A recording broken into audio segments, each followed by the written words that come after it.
सबसे मेरा main focus था कि मैं अपने नोट्स तैयार कर लूँ उस चीज़ को पढ़ने के लिए। हर सब्जेक्ट के मेरे पास खुद के नोट्स हैं, 2 तरीके के, एक लॉन्ग नोट्स हैं, एक डिटेल नोट्स जिनको कह सकते हैं आप, एक शॉर्ट नोट्स हैं। तो मैं पहली बार सफल नहीं हो पाया था 2022 के प्रयास में, तो भी मेरी फैमिली के लोगों ने मुझे ढाँढस बंधाया था और कहा था कि कोई बात नहीं, आप फिर ट्राई करिए और इसमें लगे रहिए। ये 1-2 बार में नहीं तो तीसरी बार में, चौथी बार में सफलता आपके हाथ में। जब मैं पहली बार असफल हुआ था, तो मुझे लगता था कि कुछ और कर लूँ मैं, ये छोड़ दूँ तैयारी। तो ये वो भी एक तरह का ध्यान भटकना ही है। इस समय में देखा जाता है कि जो छात्र है मोबाइल का उपयोग ज़्यादा करते हैं, तो आप मोबाइल से कैसे पढ़ाई किए और मोबाइल का उपयोग कैसे करते थे? मोबाइल का एक तो उपयोग भी हो सकता है और दुरुपयोग भी हो सकता है। तो उपयोग करना है अगर आपको सही दिशा में मोबाइल का, तो उसका एक सबसे बढ़िया माध्यम है कि चैट जीपीटी, एआई वगैरह का यूज़ करके आप अपने डाउट ना संघर्ष ना तकलीफ तो क्या खाक मजा है जीने में, बड़े बड़े तूफान थम जाते हैं जब आग लगी हो सीने में। बता दें कि 80 का जो रिजल्ट है वो जारी हुआ है। बता दें कि जैसे ही रिजल्ट जारी होता है, तमाम मेधावी छात्रों के परिणाम जो है वे सामने देखने को मिलते हैं। यूपीएससी वह प्रतिष्ठित एग्जाम जिस एग्जाम को क्वालिफाई करने के लिए बता दें कि यूपीएससी का हर एक होनहार छात्र चाहता है कि यूपीएससी क्रैक करना, लेकिन जो है प्रत्येक छात्र का सपना तो नहीं पूरा हो पाता है, लेकिन कुछ ऐसे चुनिंदे छात्रों का सपना पूरा होता है जो लगातार जो है मेहनत करते हैं। संघ लोक सेवा आयोग है उसकी परीक्षा जो है वे पास करते हैं। अभी हमारे साथ मौजूद हैं अश्वनी जी। अश्वनी जी जो कि गोरखपुर के सिंहड़िया के रहने वाले हैं। इस बार जो है गोरखपुर के लाल ने जो है परचम फहराया है। किस तरीके से इन्होंने संघर्ष किया, क्या कुछ संघर्ष रहा, उस सभी चीजों को जो है वो हम जानेंगे और समझने का जो है प्रयास करेंगे। सर पहले तो बहुत बहुत आपको बधाई, और जिस तरीके से आपने जो है इस परीक्षा को सबमिट किया। थैंक यू बधाई के लिए। मैंने 4 साल लगभग प्रयास किया इस परीक्षा में सफल होने के लिए और लगभग 2 बार असफलता हाथ लगी। पिछले साल मैं इंटरव्यू तक पहुंचा था, लेकिन 10 नंबर से करीबन रह गया।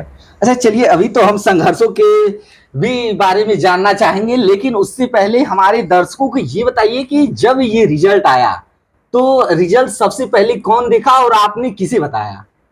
सबसे पहले मैंने देखा, फिर मेरी बहन सामने बैठी थी, तो फिर अच्छा। मैंने उसे बताया, तो उसकी खुशी का ठिकाना नहीं था। उसके बाद मम्मी पापा सभी परिवार के सदस्यों को इसकी सूचना दी और फिर फ़ोन आने शुरू हो गए। तब से तो मैं फ़ोन पे ही लगा। अच्छा, जब आप रिजल्ट देखे तो आपका इंप्रेशन कैसा था? मतलब देख के क्या विश्वास हो पा रहा था कि आपका सबसे प्रतिष्ठित एग्जाम होता है, उसमें जो है आप शानदार प्रदर्शन करते हैं? सबसे पहले तो मुझे खुद विश्वास नहीं हुआ। पहले मैंने अपना रोल नंबर चेक किया, फिर मैंने अपना नाम चेक किया, फिर मैंने दूसरे को दिखाया, मेरी बहन को दिखाया, उसने चेक करके बताया कि हाँ वाकई में हो गया है। मतलब विश्वास इनको नहीं हो रहा था कि ये जो है वो क्वालिफाई कर गया यूपीएससी का एग्जाम। जी जी। फिर उसके बाद थोड़ी देर लगी मुझे प्रोसेस करने में रिजल्ट। आधा 1 घंटा मैंने प्रोसेस किया कि हाँ ठीक है मेरा हो गया है अब। तब जाके फिर मुझे खुशी महसूस होनी शुरू हुई उस बात को लेके। खुशी। अच्छा, माता पिता को जब ये जानकारी आप दिए तो माता पिता को कैसा लग रहा था, कैसा फील हो रहा था? बहुत प्रसन्न थे। तो पापा तो आज भी काफ़ी खुश हैं, मम्मी भी खुश हैं, इवन परिवार के हर सदस्य लगभग सब लोग बहुत खुश हैं इस बात से और गर्व का। परिवार में आपके कौन कौन है? मेरे पापा हैं, मेरी मम्मी है, बहन है, चाचा हैं, चाची हैं, उनके 2 बच्चे हैं। यानी आप एक भाई और एक बहन है? जी। तो अच्छा, ये जर्नी कब से स्टार्ट हुई तैयारी, यूपीएससी की तैयारी कब से आप की? यूपीएससी की तैयारी मैंने 2021 में शुरू की थी, जनवरी के महीने से, और ये मेरा चौथा प्रयास था। अच्छा, ये आपका चौथा जो प्रयास है वो था? जी। अच्छा, प्री मेंस इससे पहले आप क्वालिफाई किए थे? हाँ, मैंने 2023 में भी मेंस लिखा था जिसमें सफलता नहीं मिली थी।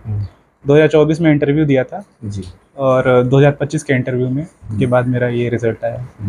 रिजल्ट आया। पिताजी हैं आपके?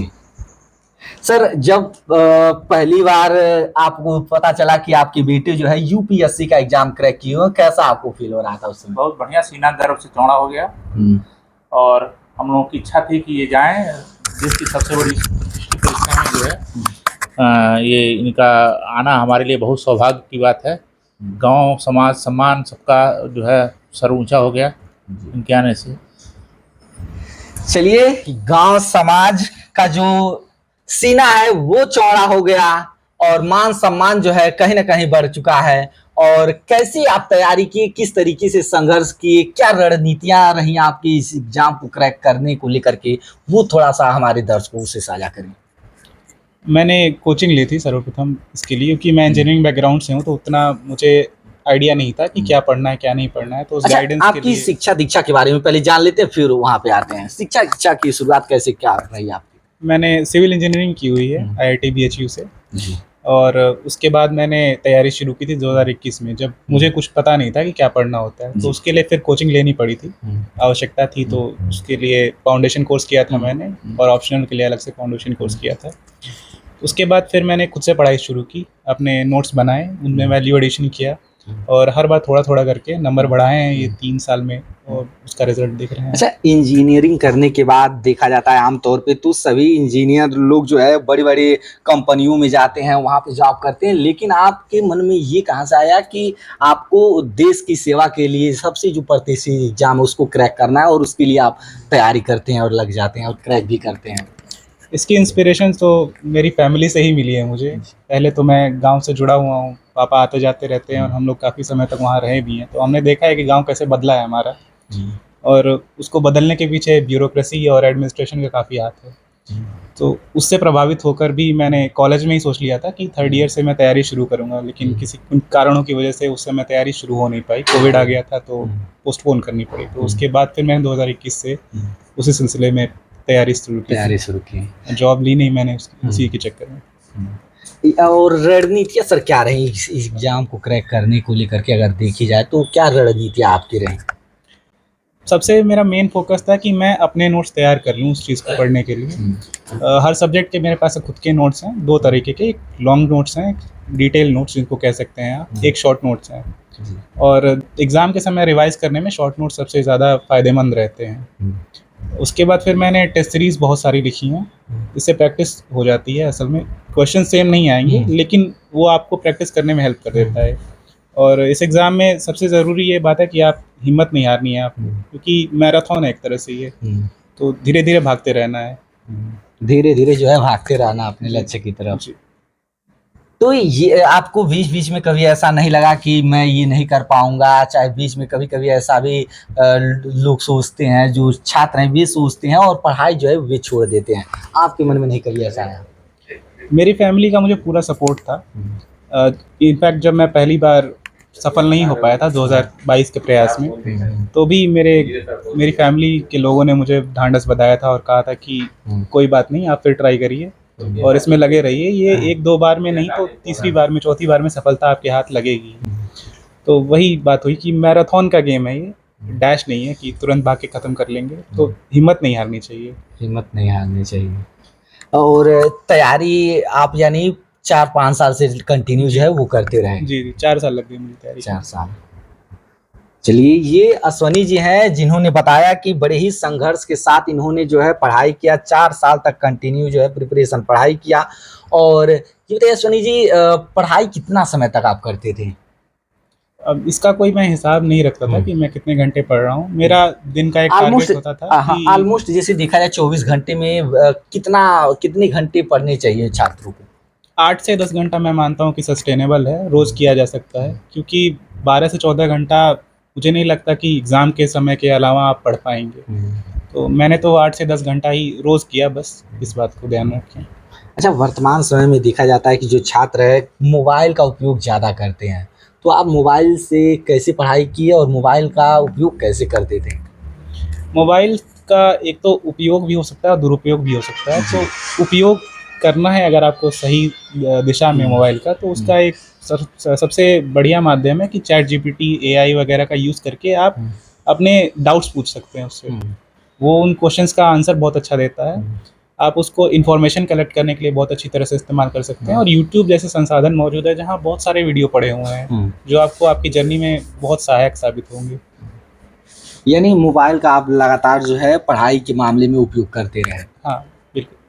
अच्छा, और जो बच्चे हैं जो वीडियो सिर्फ देखते हैं, इधर उधर का वीडियो रील्स देखते हैं, ज्यादातर तो युवा जो है रील्स देख करके अपनी समय जो है उसी में पूरे दिन भर गंवा दे रहे हैं, तो ऐसे छात्रों को क्या कुछ कहेंगे?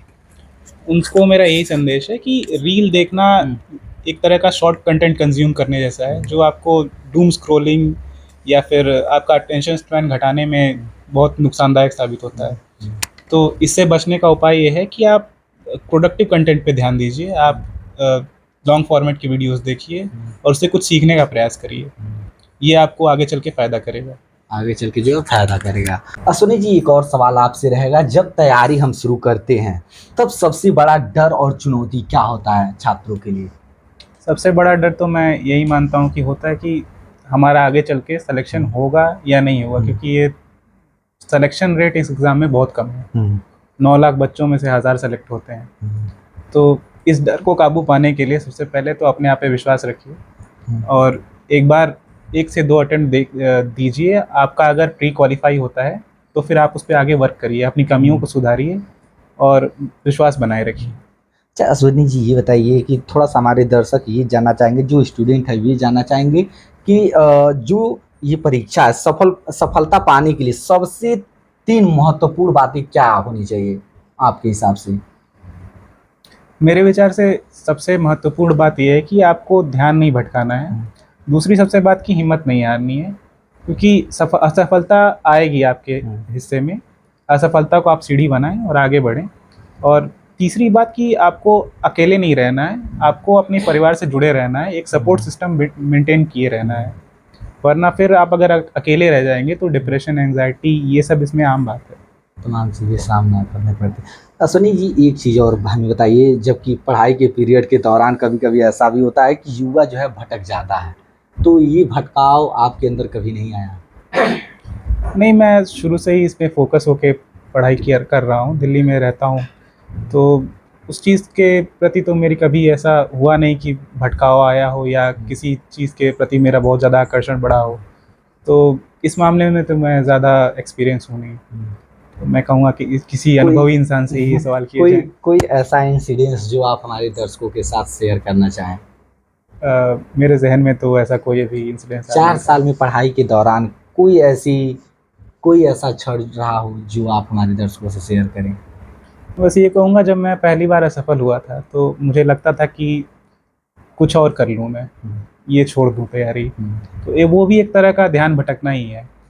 तो मैंने कई अपने साथियों को देखा है जो अलग-अलग एग्ज़ाम्स में फ़ोकस किए रहते हैं, शुरुआत से ही पहले ही प्रयास से जो है इधर-उधर के एग्ज़ामों में लग जाते हैं। आप एक जगह फ़ोकस होकर इस एग्ज़ाम को दीजिए। उसके बाद यदि आपको बार-बार असफलता हाथ लग रही है तो फिर आप अपना बैकअप ऑप्शन देख सकते हैं। तो वहीं मैंने फिर डिस्ट्रैक्शन को किनारे कर दिया। मेरे परिवार वालों ने कहा कि नहीं, तुम इस पे फ़ोकस करके रखो, इसी में लगे रहो। तो मैंने बस यही एग्ज़ाम दिया है अब तक। अश्विनी जी हैं और इन्होंने कठिन परिश्रम करने के बाद जो है इस एग्जाम को जो है उन्होंने क्वालिफाई किया। बाकी इनके पिताजी भी हमारे साथ मौजूद हैं, उनसे भी कुछ हम बातचीत करेंगे और समझते हैं कि इनका क्या कुछ कहना है इतनी बड़ी सफलता पाने के बाद। सर, आप कैसे देख रहे हैं और आप क्या चाहते हैं कि मेरा बेटा सबसे पहला काम क्या करे? मेरे बेटे ने तो हमारा नाम रोशन किया, गांव समाज सबका, मोहल्ले का सबका रोशन कर दिया। हम लोगों का जो है बहुत अच्छा लग रहा है। हम लोग तो आशान्वित थे, पिछले साल भी आशान्वित थे, लेकिन कुछ कमी रह गई थी जिसको अभी अब की बार वाले इन्होंने दूर किया। और हम देखिए, हम लोग ऐसे मिडिल क्लास के हैं कि जिसमें जो है हम जानते हैं कि क्या क्या दिक्कतें होती हैं, और ये इनको इसमें जाने का सबसे बड़ा प्रेरणा मैंने इसलिए दिया था कि ताकि ये समाज के लिए कुछ कर सकें, लोगों की ज़रूरतों को पूरा करें, जहाँ ये मदद कर सकें वहाँ दें। अपने से सक्षम होने पर दूसरों को ज़रूर कुछ दिया जाता है। तो मैं अपेक्षा करूँगा कि लोग जो आपसे समाज जाए, आपके पास कुछ काम करने के लिए अगर आप कर सकते हो तो एकदम निश्चित रूप से बेझिझक करें और लोगों का मदद करना ही अपना कर्तव्य समझें। लोगों का मदद करना ही अपना कर्तव्य समझें। अश्विनी जी, आखिरी प्रश्न यही आपसे रहेगा कि जब आप कमान आपको दिया जाएगा, अगर प्रशासनिक स्तर पे अगर हम कहें तो अगर डीएम का अगर आपको कमान दिया जाता है तो सबसे पहला कार्य आप क्या करना चाहेंगे? सर्वप्रथम तो मैं शिक्षा के क्षेत्र में सुधार करना चाहूँगा, स्पेसिफिकली बेसिक शिक्षा के क्षेत्र में। जी वहाँ पे बच्चों का नामांकन, बच्चों का स्कूल आना, ये सब इंश्योर करना बहुत बड़ी जिम्मेदारी है। जी और जब तक बेसिक शिक्षा नहीं सुधरती मेरे हिसाब से, तब तक मुझे नहीं लगता है कि आगे कुछ हो सकता है। हमें रूट कॉज पे वर्क करना चाहिए, तो मेरा फोकस यही रहेगा कि सबसे पहले यहीं पे वर्क कर पाऊँ। शिक्षा के क्षेत्र में सुधार करना ये चाहेंगे, इनका पहला कार्य और पहला मोटो जो है यही रहेगा। बाकी आप क्या सोचते हैं अश्वनी जी को लेकर के, जिस तरीके से इन्होंने संघर्ष किया, तमाम बातें तमाम चीज़ें जो है आज निकल के आए, और ये परिश्रम भी बता रहा है कि कितनी संघर्ष इन्होंने अपने पढ़ाई के दौरान किया। बाकी आप कमेंट बॉक्स में कमेंट करके जरूर बताइएगा। ये अश्वनी सरोज जी हैं जो कि अपने समाज, अपने जिले, अपने प्रदेश का नाम जो है आज रोशन करते नजर आ रहे हैं। कैमरे के पीछे से हमारा सहयोग कर रहे थे अरविंद कुमार गौतम, मैं कुमार बबलू, और आप देख रहे थे ABC हिंदुस्तान।